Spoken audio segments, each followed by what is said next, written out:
Hi friends, അസ്സലാമു അലൈക്കും. പുതിയൊരു വീഡിയോയിലേക്ക് എല്ലാവർക്കും സ്വാഗതം. അപ്പോൾ വീഡിയോ ഇഷ്ടമായാൽ ലൈക്ക് ചെയ്യാനും സബ്സ്ക്രൈബ് ചെയ്യാനും മറക്കല്ലേ. അപ്പോൾ ഇന്ന് ഞങ്ങളുടെ സൺഡേത്തെ ചെറിയ ചെറിയ വിശേഷങ്ങളൊക്കെ ആയിട്ടാണ് കേട്ടോ എത്തിയിട്ടുള്ളത്.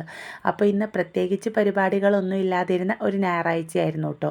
അപ്പോഴാണ് പോളിയോ എടുക്കേണ്ട ദിവസമായ. പിന്നെ മക്കളെയും കൊണ്ട് പോളിയോ എടുക്കാനൊക്കെ പോയി വന്ന ചായയൊക്കെ കുടിച്ച് അങ്ങനെ ചെറിയ ചെറിയ ക്ലീനിങ്ങും കാര്യങ്ങളും ഒക്കെ കഴിഞ്ഞ് അങ്ങനെ ഇന്നത്തെ ദിവസം അങ്ങ് പോയി എന്ന് പറയാം കേട്ടോ. അപ്പോൾ എല്ലാം ഒന്നും ഞാനിതിൽ ഉൾപ്പെടുത്തിയിട്ടില്ല.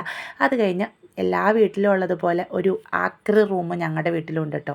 എല്ലാം കൊടുന്ന് ഡംപ് ചെയ്യണ റൂം. അങ്ങനെയൊന്നുമല്ല, ശരിക്കും മക്കൾസിൻ്റെ സാധനങ്ങളൊക്കെ വച്ചേക്കണ ഒരു റൂമാണ്. അത് മക്കൾസ് ഉപയോഗിക്കണോണ്ട് തന്നെ എപ്പോഴും അലങ്കോലമായിട്ടാട്ടോ കിടക്കുള്ളൂ. അവരതെല്ലാം വലിച്ചു വാരിയിടും. 4 ദിവസത്തെ പൂജവെപ്പിൻ്റെ അവധിയും പിന്നെ പനി ചുമ ഒക്കെ ആയിട്ടുള്ള അവധിയും പ്ലസ് 2 ദിവസത്തെ ശനി ഞായറും കൂടെ വന്നു കഴിഞ്ഞപ്പോൾ പറയണ്ട കേട്ടോ ആ റൂമിൻ്റെ അവസ്ഥ. കുറേ ദിവസമായിട്ട് അതിലേക്ക് നിൽക്കാനായിട്ടുള്ള സമയവും എനിക്ക് കിട്ടിയിട്ടില്ല. വികൃതികളായിട്ടുള്ള മക്കൾസാണെങ്കിൽ പിന്നെ പറയണ്ടല്ലോ അല്ലേ. അത്യാവശ്യം നല്ല വികൃതികളാണ് കേട്ടോ എൻ്റെ മക്കൾസ്. അപ്പോൾ മൂത്തവർ 2 പേരും എന്ത് അലമ്പെടുക്കണോ അതിൻ്റെ ഒപ്പത്തിനൊപ്പം ഇളയവരും കട്ടയ്ക്ക് പിടിച്ച് നിൽക്കും കേട്ടോ. ആരാ ജയിക്കണേന്നുള്ള മത്സരമാണെന്ന് വേണമെങ്കിൽ പറയാം. അപ്പോൾ പോളിയോ എടുത്ത് എല്ലാം കഴിഞ്ഞങ്ങ് വന്ന് ചായ കുടിയും ഒക്കെ കഴിഞ്ഞ മക്കൾസിനെയൊക്കെ ഒന്നങ്ങ് ഉറക്കി നേരെ ക്ലീനിങ്ങിനായിട്ട് നിന്നു കേട്ടോ. കണ്ടോ റൂമിൻ്റെ അവസ്ഥ, ബോധം പോണതല്ലേ.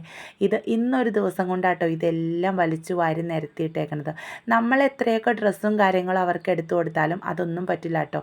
അവർ തീരുമാനിച്ചേക്കണ ഒരു ഡ്രസ്സ് തന്നെ അവർക്ക് കിട്ടണം. അതുകൊണ്ട് തന്നെ ഞാൻ അവരുടെ ഡ്രസ്സ് ഒരിക്കലും മടക്കി വെക്കാറില്ല കേട്ടോ. മടക്കി വെച്ചിട്ട് കാര്യമില്ല. അപ്പോൾ 2 പേരും തിരിച്ച് ഒരേ കൊട്ടകളിലാക്കിയാട്ടോ വച്ചേക്കണേ. ഒപ്പം കുഞ്ഞാവകളുടെയാണ് സെപ്പറേറ്റ് ആയിട്ട് വച്ചേക്കണേ. കുഞ്ഞാവകൾക്ക് അവരുടെ കൊട്ടയിലും. പിന്നെ കൂടാതെ കുറേ ഹരിതകർമ്മസേനയ്ക്ക് കൊടുക്കാനുള്ള തുണികളൊക്കെ ഉണ്ട് കേട്ടോ. അപ്പോൾ അതൊക്കെ നനയാതെ ഈ റൂമിൽ തന്നെയായിരുന്നു ഞാൻ ചാക്കിലാക്കി വെച്ചേരുന്നത്. അവരുടെ കളിപ്പാട്ടങ്ങളും കാര്യങ്ങളും ഒക്കെ അതുപോലെ തന്നെ ചാക്കിലാക്കി വെച്ചേർന്ന കേട്ടോ. ആ ചാക്ക് നിറയെ ഉണ്ടായിരുന്ന കളിപ്പാട്ടം അവർ റിട്ടേൺ എടുത്തെടുത്തെടുത്ത് ആ ചാക്ക് തീരാറായി എന്ന് പറയാം. ഇതെല്ലാം പെരക്കാവത്ത് അവിടെയും ഇവിടെയൊക്കെ ഇങ്ങനെ നിരത്തിയിടലാണ് കേട്ടോ അവരുടെ പരിപാടി. കുറേയൊക്കെ പറക്കി വയ്ക്കും, കുറേയൊക്കെ അവിടെ തന്നെ കിടക്കും. പിന്നെ കളിയുടെ ഇടയ്ക്ക് ഇതൊക്കെ ഒരു പീസ് 4 പീസാവും, 4 പീസ് 8 പീസാവും. ഇതൊക്കെയാണ് കേട്ടോ ഇവിടെ സ്വാഭാവികം. അപ്പോൾ മോളുടെ കുറേ ഫ്രോക്കും കാര്യങ്ങളൊക്കെ ഞാൻ അങ്ങനെ ഒരു കൊട്ടയിലിട്ട് വെച്ചേക്കുവാണേ. അപ്പോൾ പിന്നെ ആവശ്യമുള്ളപ്പോൾ എടുത്താൽ മതിയല്ലോ. അതങ്ങനെ എടുത്ത് വെച്ചു. കണ്ടോ എല്ലാ സാധനങ്ങളും നിരത്തിയിട്ടേക്കോ. ബാഗ്, പുസ്തകം എന്ന് വേണ്ട പഴയതും പുതിയതും ഒക്കെ ആയിട്ടുള്ള പുസ്തകങ്ങളെല്ലാം നിരത്തിയിട്ടേക്കോ കേട്ടോ. ഇവർക്ക് ഈ കട്ട് ചെയ്യണ സ്വഭാവമുണ്ട്. ഇടയ്ക്കിടയ്ക്ക് പഴയ LKGയിലെയും UKGയിലെയും ഒക്കെ ടെക്സ്റ്റ് എടുത്തുകൊണ്ട് വന്നിട്ട് അതിൽ നിന്ന് പൂവും ഫ്രൂട്ട്സും വെജിറ്റബിൾസും ഒക്കെ ഇങ്ങനെ കട്ട് ചെയ്തിടും. ആ കട്ട് ചെയ്ത പേപ്പർ ഉൾപ്പെടെ എല്ലാം അവിടെ നിരത്തിയിടും കേട്ടോ. ഈ ചാക്കിൻ്റെ കാര്യം ഞാൻ മുന്നേ പറഞ്ഞത്. ആ ചാക്ക് നിറയെ ഉണ്ടായിരുന്ന കളിപ്പാട്ടങ്ങളാട്ടോ. എല്ലാം നിരത്തി ഇപ്പോൾ ആ ചാക്ക് തീരാറായി എന്ന് പറയാം. പിന്നെ ഇത് അവരുടെ ബൊമ്മയാണ്. ഞാനിതങ്ങനെ കളിക്കാൻ കൊടുക്കാറില്ല. ഇതിനകത്ത് അധികം പൊടി പിടിക്കണോണ്ട് തന്നെ ഇത് എപ്പോഴൊക്കെ കളിക്കാനെടുക്കണോ അപ്പോഴൊക്കെ നല്ല തുമ്മലും ജലദോഷവും ഒക്കെ വരണോണ്ട് തന്നെ ഞാൻ അതുപോലത്തെ പാവകൾ ഇപ്പോൾ കളിക്കാൻ കൊടുക്കാറില്ല കേട്ടോ. അതിനിടയ്ക്ക് പഴയ 2 സാരിയും ഒരു ചുരിദാറും എങ്ങനെ വന്നു എന്ന് എനിക്ക് തന്നെ അറിയില്ല കേട്ടോ. ഞാൻ അപ്പുറത്തെ റൂമിൽ മടക്കി വെച്ചേർന്ന സാധനമാണ് ഇന്നിപ്പോൾ ഈ റൂം വൃത്തിയാക്കിയപ്പോൾ വന്നത്. കൂടാതെ അവക്കടെ തലയിൽ വെക്കുന്ന ഹെയർ ബാൻഡ്, ബുഷ്, ചെരുപ്പ് എല്ലാ ഐറ്റംസും ഉണ്ട് കേട്ടോ ഈ റൂമിൽ. കളിക്കാനെടുക്കണതാണ് ഇതെല്ലാം. ഇടയ്ക്ക് കളികളുടെ ലെവൽ പല പല രീതിയിലാവുമല്ലോ. കഞ്ഞിയും കറിയും വെച്ച് കളിക്കുമ്പോൾ കിച്ചൺ സെറ്റും കാര്യങ്ങളും എടുക്കും. അതുകൂടാതെ അമ്മയും കുട്ടിയും കളിയുണ്ട് കേട്ടോ. അതിനാണ് ഈ ഹെയർ ബാൻഡ്, സാരി, എൻ്റെ ഷാളുകൾ എല്ലാം ഉണ്ടാക്കും. കുറേയൊക്കെ എടുത്തുകൊണ്ടുപോയി അപ്പം തന്നെ ഞാൻ മടക്കി വെച്ചു കേട്ടോ. ഇങ്ങനെ നിങ്ങളുടെ വീട്ടിലും ഉണ്ടാവൂലേ ഒരു കസേരയോ ഒരു ബെഡോ ഒരു റൂമോ. അപ്പോൾ നമ്മളെപ്പോലെ സൗകര്യം കുറഞ്ഞ വീടുള്ളവർക്ക് ഉള്ളത് വെച്ച് അഡ്ജസ്റ്റ് ചെയ്യാനല്ലേ പറ്റുള്ളൂ. അപ്പോൾ ഒരു ചെറിയ അഴ കെട്ടിയിട്ടേക്കണ എന്തിനാണെന്ന് വെച്ചാൽ അവരുടെ മദ്രസയിൽ കൊണ്ടുപോകണ യൂണിഫോമും ഡ്രസ്സും പർദ്ദയും കാര്യങ്ങളൊക്കെയാണ് കേട്ടോ അവിടെ. അപ്പോൾ എടുക്കാൻ എളുപ്പത്തിന് ഞാനത് അവിടെ തന്നെയാട്ടോ വച്ചേക്കണേ. പിന്നെ അത് കണ്ടോ അലമാരിയിലിരുന്ന പുസ്തകങ്ങളെല്ലാം വലിച്ചു വാരിയിട്ടിട്ടുണ്ട്. അതുപോലെ തന്നെ ചെരുപ്പുകൾ, അവരുടെ ടവലുകൾ ഒക്കെ നിരത്തി ഇട്ടേക്കോ കേട്ടോ. അപ്പോൾ ചുരുക്കി പറഞ്ഞ് ഈ അലമാരി നിറച്ച് വെച്ചേരുന്നതാണ് ഞാൻ. അതെല്ലാം വലിച്ച് അടിച്ച് നിലത്തിട്ട് അലമാരി കാലിയായി എന്ന് പറയാം. അതുകൂടാതെ തന്നെ പെൻസില്, കട്ടർ, ഇറേസർ എന്ന് വേണ്ട എല്ലാം ഇന്നിപ്പോൾ വൃത്തിയാക്കിയപ്പോൾ സ്കെയിലുകളൊക്കെ ഒടിച്ചിട്ടേക്കണ കണ്ടിട്ട് എനിക്ക് തന്നെ സങ്കടം വന്നു കേട്ടോ. എത്ര സ്കെയിലാണെന്നറിയോ ഒടിച്ചിട്ട്. അവരുടെ ആക്രി ഏരിയ ആണല്ലോ. അപ്പോൾ അതെല്ലാം അങ്ങ് എറിഞ്ഞിട്ടേക്കാന്ന് പറയാം കേട്ടോ. അതുകൂടാതെ ആ സൈഡിൽ തൂക്കിയിട്ടേക്കണ കണ്ടോ, ഇത് വാശി പിടിച്ച് ഒരു തവണ മേടിപ്പിച്ച ടെൻറ്റാണ് കേട്ടോ. പിന്നെ ടെൻറ്റ് തടഞ്ഞിട്ട് നമുക്ക് അകത്ത് നടക്കാൻ പറ്റാത്ത അവസ്ഥ വന്നപ്പോൾ ഒരു ദിവസം ഞാനതങ്ങ് അഴിച്ച് റെഡിയാക്കി വെച്ചതാണ്. പിന്നെയും കരഞ്ഞ് വാശി പിടിച്ച് ആ ടെൻറ്റ് യോജിപ്പിച്ചെടുത്തു കേട്ടോ. ഇന്നിപ്പോൾ എന്തായാലും വേണ്ടില്ല, ഇനി ടെൻറ്റ് വേണ്ട, ഇനി പഠിത്തമൊക്കെ കഴിഞ്ഞ് സ്കൂൾ വെക്കേഷനായി കഴിഞ്ഞ് കഴിയുമ്പോൾ ടെൻറ്റ് വീണ്ടും ഫിറ്റ് ചെയ്ത് തരാമെന്നും പറഞ്ഞ് അഴിച്ചെല്ലാം കളയാതെ അതെല്ലാം കൂടി ഒരു ടിന്നിലിട്ട് വച്ചേക്കണേ കേട്ടോ. ഇങ്ങനെയാണ് ഓരോ കളിപ്പാട്ടങ്ങളും ആ മേടിച്ച് കൊണ്ടുവരുമ്പോൾ ഉള്ള പുതുമയുള്ളൂ കേട്ടോ. അത് കഴിഞ്ഞ് കഴിഞ്ഞാൽ പിന്നെ അവർക്കത് പഴയതായി. അല്ല, പുതിയൊരു കളിപ്പാട്ടം കിട്ടിയാലും പഴയത് ഇതുപോലെ തന്നെ കേട്ടോ. അതിനിടയ്ക്ക് അങ്ങോട്ടും ഇങ്ങോട്ടും വാശി പിടിക്കുകയൊക്കെ ചെയ്യുമ്പോൾ അത് പൊട്ടും ചളങ്ങും ഒക്കെ ചെയ്യും. പിന്നെ പറയണ്ടല്ലോ അല്ലേ, നല്ല അടിപൊളി വികൃതികളാണേ നാലും കൂടെ കൂടിക്കഴിഞ്ഞാൽ വീടെടുത്ത് തിരിച്ചു വയ്ക്കാൻ വേറെ ഒന്നും വേണ്ടാന്ന് പറയാം കേട്ടോ. ഞാൻ ഒച്ചയെടുത്ത് എൻ്റെ ഒച്ച പോകാമെന്നല്ലാതെ അവരെവിടെ. പിന്നെ കുഞ്ഞുങ്ങളല്ലേ, ഇപ്പോഴല്ലേ ഈ കളിയും കാര്യങ്ങളും എല്ലാം ഉള്ളൂ. പിന്നെ കുറേയൊക്കെ അവരുടെ ഇഷ്ടത്തിന് ഞാൻ വിട്ടുകൊടുക്കും കേട്ടോ. എനിക്ക് ഇതുപോലെ ഇടയ്ക്ക് സമയം കിട്ടുന്ന സമയത്ത് ഇതൊക്കെ ഒന്ന് വൃത്തിയാക്കി വയ്ക്കുവേ. അപ്പോൾ ഇതിപ്പോൾ ഈ വർഷത്തിൽ തന്നെ ഒരു 5-6 വൃത്തിയാക്കിയില്ലെങ്കിലും ആയിരിക്കും കേട്ടോ. പക്ഷേ ഇതുപോലെ ഇതുവരെ ഇത്രയും മുഷിഞ്ഞിട്ടില്ല. കാരണം അധികം നിരക്കുമ്പോൾ തന്നെ ഞാൻ ഒന്നൊക്കെ അങ്ങോട്ട് ഒതുക്കി വയ്ക്കാറുള്ളതാട്ടോ. ഇത്തവണ മക്കൾസിൻ്റെ അസുഖങ്ങളും കാര്യങ്ങളും എല്ലാം കൂടെ വന്നുകൊണ്ട് തന്നെ എനിക്ക് ഈ ഒരു റൂമിലേക്ക് മാത്രമായിട്ട് നിൽക്കാനുള്ള സമയം കിട്ടിയില്ല എന്ന് പറയാം കേട്ടോ. അപ്പോൾ അവരുടെ ഹെയർ ബാൻഡും കാര്യങ്ങളെല്ലാം ഞാൻ ഇതുപോലെ ഒരു ഹാങ്കറയിൽ തൂക്കിയിട്ടേക്കാട്ടോ ചെയ്യണേ. അത് നമുക്ക് എടുക്കാൻ എളുപ്പമുണ്ടല്ലോ എന്ന് വെച്ചാൽ അധികം നിരക്കില്ല, നമുക്ക് തന്നെ എടുത്ത് പറക്കി വയ്ക്കാമല്ലോ. അങ്ങനെ എല്ലാം ഒരു തലക്കേന്ന് ഒതുക്കി പറക്കി വൃത്തിയാക്കി വെക്കുന്നുണ്ട് കേട്ടോ.